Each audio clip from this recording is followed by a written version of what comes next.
beautiful collectors and action figure fans? It's the one and only Optibotimus coming with another video review. And on today's episode, we're going to be taking a look at the new Hot Toys LMS004, which is part of their life-size masterpiece series of none other than Baby Groot from Guardians of the Galaxy Volume 2. That's right, I said that this is a life-size figure. And we know that Baby Groot was a little tiny guy, but it's still really cool. For the package, you got that really nice Guardians of the Galaxy Volume 2 logo there. And then you can see the package is done up to resemble kind of like a stereo, maybe the one that's in the Milano. You see the Guardians logo there. You have Groot in the speaker, and the speaker is actually textured, as you can hear. And you got a whole bunch of different knobs. You got the Awesome Mix Volume 2 tape in there. The side here has what kind of look like speakers, and again, those are embossed, so those stand out. You take a look at the other side, you got what looks like maybe more speakers, a volume switch. The top section here is the pause, rewind, fast forward, play, record, stop, and what I think is the eject button, and it says, I am Groot. Now let's see, on the bottom of the box, it just has nothing. And then you come around to the back and you have the various warnings and contact information for Hot Toys. Much like all Hot Toy figures, it is a bit of a shoebox style package that when you open it, you can see that you now have a clear section right here. And the inner section, which is really cool, is done up to show like the internal chips and wires and stuff of it. And then on each one of them, you have the cast and crew responsible for making the figure. And obviously, you have a better image of the tape. This is a little insert that just slides out. And then on the inside of the package, you got the clamshell, which fully showcases the figure as well as all of his accessories. Really very stellar looking package. I absolutely love it. But we're not here to take a look at this. So without further ado, let's get Groot out here and see how cool he actually is.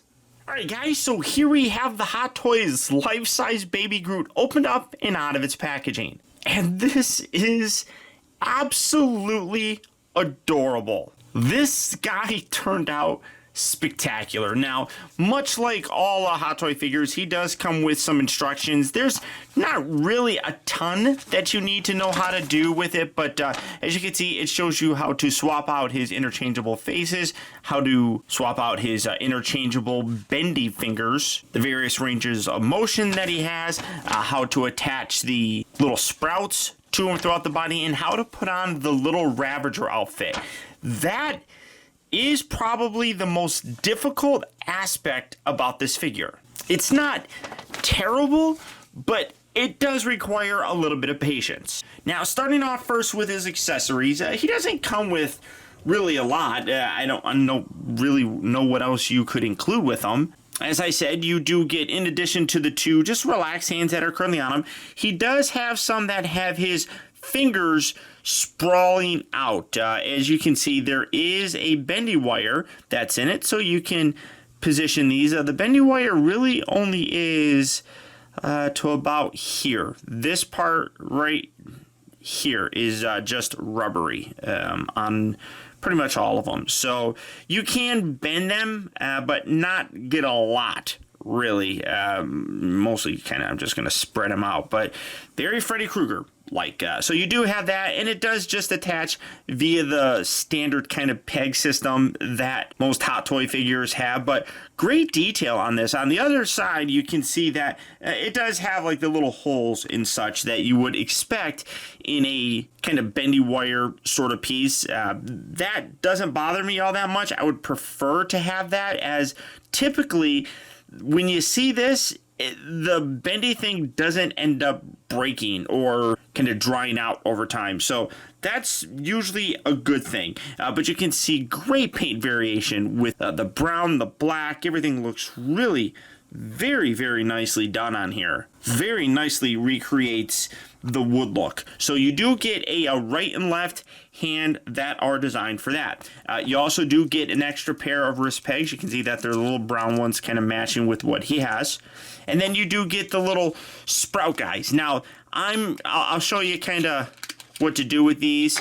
There's different, and I forgot, there's a whole bunch of little holes throughout them. I'm not going to leave them all on there because I'm going to put the Ravager outfit on and you have to take them off for that outfit. But taking a look here, let's see.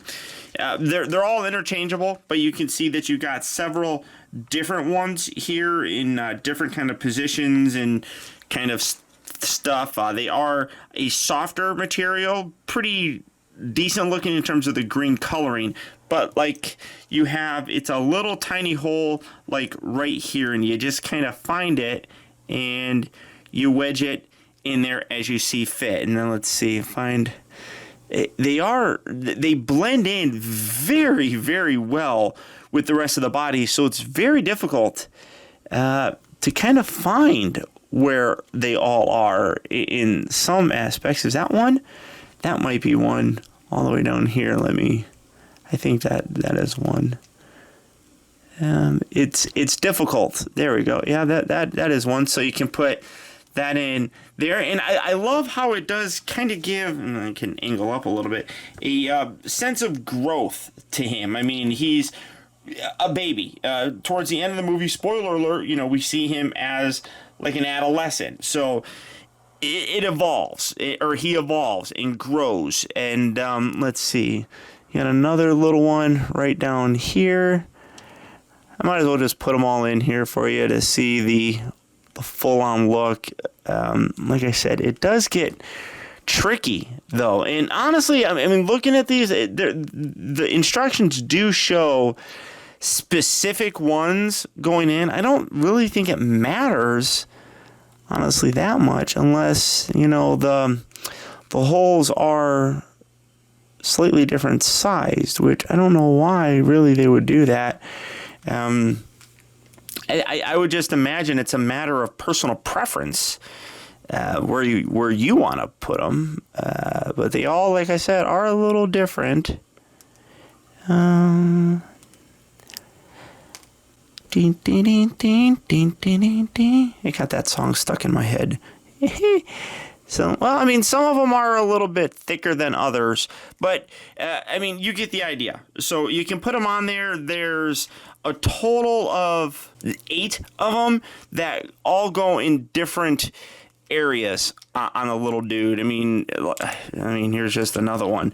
They have them throughout the entire thing, kind of. So, but again, some are thicker than others, so I don't know necessarily if they are fully interchangeable, but you can see when you look at the instructions that they are specific with the different shapes.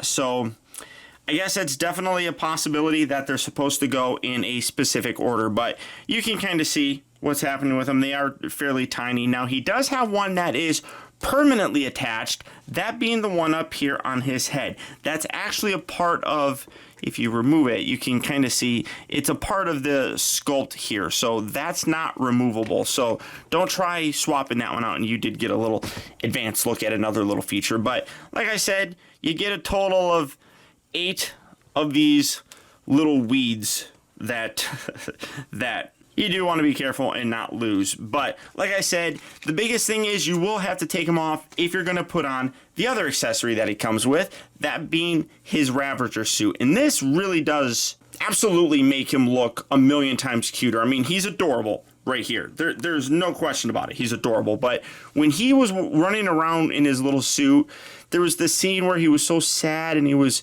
just kind of walking wearing this. He just looked adorable in it. You can see great detail on this entire thing. I mean, this really has an amazing amount of tailoring done to it. Great materials here. You got some little plastic bits, got some little zipper sections. It does open. You have some buttons on the inside that latch up. His other little zipper does zip up. You can see it's a full-size zipper, which I really do like because some of those small zippers are really difficult to use. Got a nice belt section coming around here, goes around to the under section.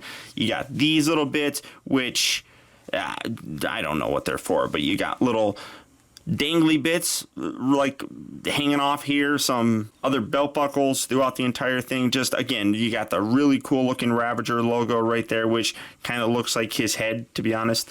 But again, great kind of fake leather material here along the side. Some of the straps have that as well. Just really very well done. And then you can even see it has a really nice colored, it's not just full on red. You can see some like black in there, which gives it a nice sort of dirty look. Absolutely terrific. I'm very, very impressed with how this turned out. Now, before I get to the faces, he also does come with a display stand. It is just a standard display stand. I measured it up against pretty much the other ones that come out like this, and it's the exact same size. But you got Groot, you got Guardians of the Galaxy Volume 2, and then a gorgeous scene here in the back, like outer space. I love that. I'm a big fan of stuff like that. That looks really cool. And then you got a little, waist clamp. It is a dynamic stand. I don't really know why you need a dynamic stand. The other thing is very short. So if you're gonna, what's he gonna do? Flying Groot? I don't really understand that. I really would have preferred just a standard, maybe crotch grabbing stand or something like that. I don't know, honestly, why you need this. Really kind of pointless unless you're going to put it around his neck, which now that just looks awkward. I'm not a big fan of that. So I definitely think that the display stand, while it looks nice, could have been done a little bit differently, especially with the way that the pillar is. So that's a bit of a meh kind of thing. But the other cool thing is that he comes with 3 interchangeable faces. Now I want to come in to take a look first at this guy's face, and this is kind of like a neutral sort of thing. My camera focuses. There we go. It's kind of a neutral sort of face, but again, what these companies are doing with like digital files and stuff to recreate the likenesses is just spectacular. I know Factory Entertainment has done an amazing job with their the premium motion statue, which I took a look at, and Hot Toys has done it as well. The thing that really grabs me is the eyes. Both companies have done an amazing job of capturing the life that the eyes have. You can see a really nice black pupil. You got some nice brown along the side, gorgeous glossy look to it. Just emotive. That's the thing that I love about the eyes. They're just so emotive. And then you get all that really gorgeous green paint detail, kind of like moss again here in the top. You got that little tiny bit, like I said, that is permanently attached, but gorgeous detail with it, like a little slit for his ear, I guess. Great detail in where you can see where his eyebrows and like his facial structure is. The mouth looks spectacular. And then what is really cool is that, like I said, the faces are interchangeable, and you can, I already kind of showed it, but you just pull it away. And one thing that's neat is you can see where it separates right there, but when you put it back in there, you can't tell. It blends in so perfectly with all the other lines. You can kind of see it a little bit here across the top, but looking at it from the side, you almost can't tell. So when you remove it, you have this little piece, and again, like I said, it's not really neutral. He's got a little bit of a smile on it. This is a little bit more neutral. It's just kind of straight-lipped, but looks a little bit different, which again, I really do like. I'm not 100% sure, but I think that Michael Rucker in a Sideshow Live video said that this is the James Gunn face, which that's hilarious. But so you have that one, and then my favorite. I absolutely love it. The wide mouth open. You can see the tongue on the inside. You can see his teeth. I just love the playful, childlike nature of that one. But taking a look at all 3 of them, they're gorgeous. The sculpting is wonderfully done on all of them. And then again, you can take this, you can put that right on there, you push that all the way in, and again, it just blends in just about perfectly. Taking a look at the rest of the detail through it, again, same detail carries through with like the neck, great detail with the different panels. One thing that also looks really very nice is there is a lot of articulation in this guy, and most of it, you don't even necessarily see the joints. You kind of see it up here in the shoulder if you move it down, but if you like move it up, kind of fits in there pretty good. You got that little off-color sort of elbow joint that does stick out a little bit. You got the little wrist pegs, but for the most part, everything else looks spectacular. Gorgeous green color for some of these little vines that go throughout the entire body. The paneling is just top-notch. The shading, the sculpting of it, all very, very well done. You come down to the back of the knees, and again, you can kind of see that little off color, which it doesn't bother me really all that much because everything else looks amazing. Again, you got a little bit of that moss kind of look right there. More of these little green vines. You got some brown ones on there as well. Just overall stellar detail on the entire piece. Great textural detail for the feet. Even when you look at the bottom, you can see where each little kind of toe or root, I don't even know what you would call it, would come down. You can see the lines coming down. I mean, absolutely spectacular amount of detail on the entire thing. Just really very, very well done. I'm blown away each time I look at it. Now, for his articulation, he's just about as articulated as a regular size Hot Toy figure. I mean, when I say regular size, I mean, he's pretty regular size just by himself. I mean, a normal Hot Toy figure is about 12 inches.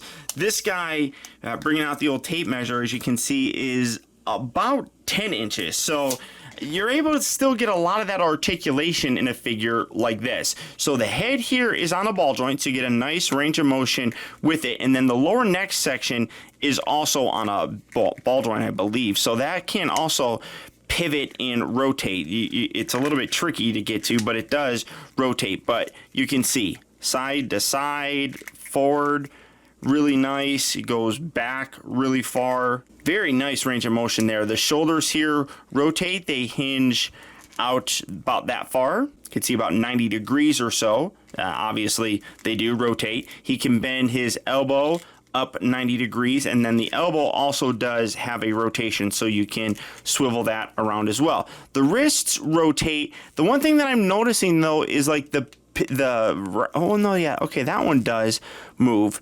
It's really stiff though, getting the wrists to kind of flex forward and back, at least on this one. And I don't want to force it, but there is, I'm trying to, oh, there we go. Okay, just needed a little bit of extra pressure, so you can get like a little pose like that. So all that same articulation that you would get in a standard figure is still here on this. You do have this upper diaphragm ball joint, so you get a nice range of motion there. It can flex down about that far, about 10 degrees, they say. You can see that range of motion. The hips here can move forward. It does have to kind of slide underneath the torso area to move forward up, but you can kind of rotate it to get it to go up further. So it doesn't go straight out, but if you rotate it and bring it, you can bring it up pretty decently. You just have to then kind of rotate it back down. It does slightly move out, but again, because of the sections here around his hip area, it does restrict a little. It does also have a little rotation piece up there. The knee does bend at about 90 degrees and then also does have a rotation. So again, nice range of motion there.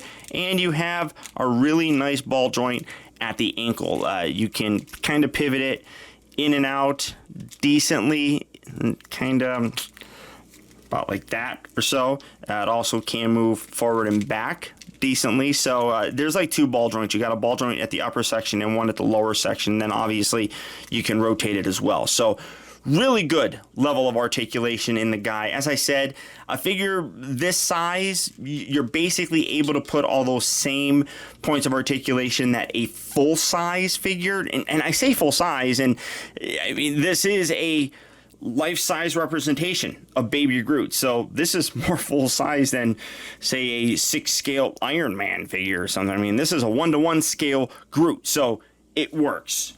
Now we come to the part that's honestly a little bit of a pain in the butt, but when you're done is really worth it because this guy looks amazing in this outfit. First, what you need to do, though, is remove the hands. I'm going to set that off to the side just like so. It doesn't matter if you get the peg or anything.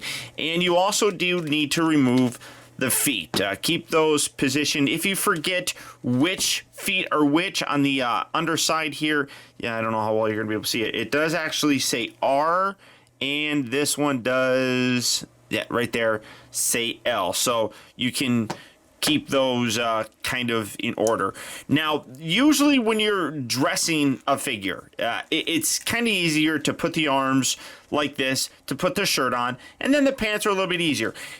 The problem, though, that we have here is this is a jumpsuit, so it's a little bit more tricky to get everything lined up. Pants, I mean, you just slide them in, and then you're good. A shirt, you just slide it on, and you're good. But again, because this is a jumpsuit, you kind of have to do everything all at once, and that's where it gets a little precarious to do. So just kind of feed things through, make sure that his legs are clearing the extra fabric that is kind of in there, and then you just kind of manipulate all of this to try to fit in the holes. Like I said, it's tricky because you're trying to do all of these at once, and it's not always easy. So just fiddle with it. It will take a while to get it perfect. And yeah, you got to make sure that, like right now, I'm trying to make sure that I'm actually feeding it through the hole of the sleeve and not just sliding it down.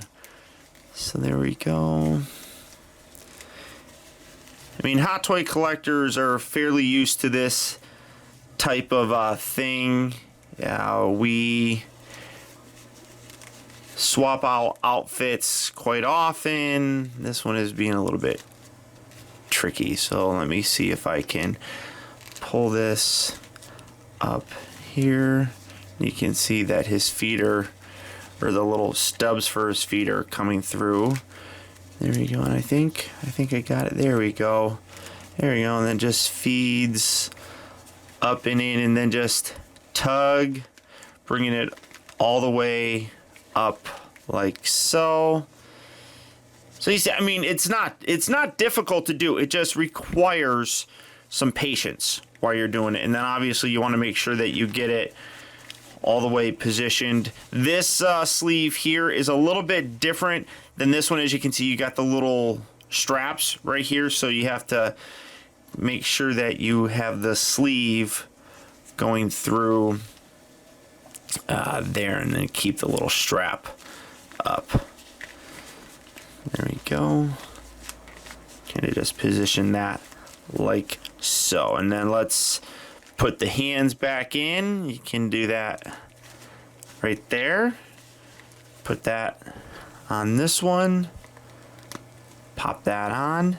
And then again, if you forgot which foot it is, this is the left one with the L facing the front. So just pop that all the way up and in.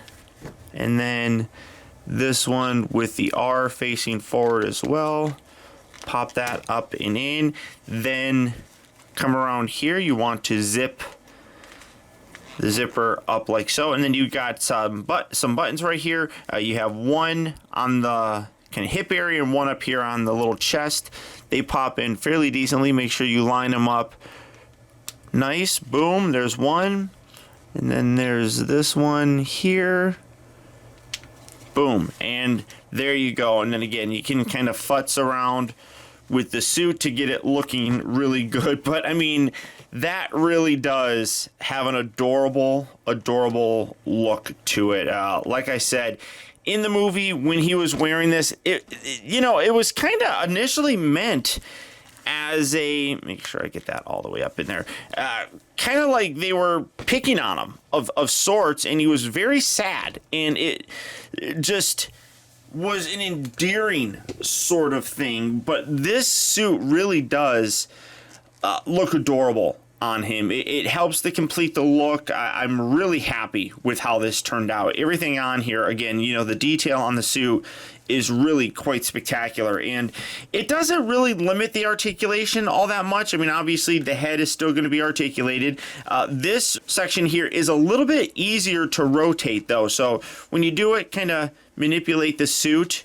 And then this one over here, if maybe it's because of like this material here, it is a little bit stiffer to rotate that around, but if you manipulate it around, you can still get the arms up just like so. The elbows are a little bit thicker down here because of the extra little strapping that goes around, so it does make that a little bit thicker of a articulation area to do. But in general, absolutely gorgeous. I am just so happy with how this turned out. A couple different looks for it. You got the different faces, which allow you to really kind of change things up. This guy is a win, but just an absolute wonderful release by Hot Toys.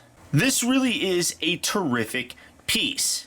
Obviously, though, it's not going to fit in a 1/6 scale display because it is life size and 1:1 scale, but it still displays beautifully. With the 3 different faces, the fact that you can display him with or without his outfit really does give a lot of versatility to the figure. Hot Toys, of course, brings their A game in terms of the paint applications and the sculpt for this guy. And regardless of where you put it in a display, it's going to stand out. There's just so much personality and life in this that it's going to look great wherever you have him in your house. So all that being said, if Baby Groot here is a figure that you would like to add to your collection, he is available right now at Sideshow Collectibles. So all you have to do for that is click on the link down in the video description. You'll go to Sideshow where you can check out availability on this guy, as well as the rest of their wide range of collectible figures. But beyond that, guys, that's about it. So once again, I want to thank you for tuning in. This has been Optibotimus. Don't forget that if you like this video, I would really appreciate you letting me know by hitting that thumbs up button. It actually does go a long way towards helping me out, and I would really appreciate it. Also, if you're new here, welcome. And before you go, make sure you subscribe in case you haven't already subscribed. That way you'll get instant email notifications whenever I upload a new video, and you'll never miss out on a future review of mine.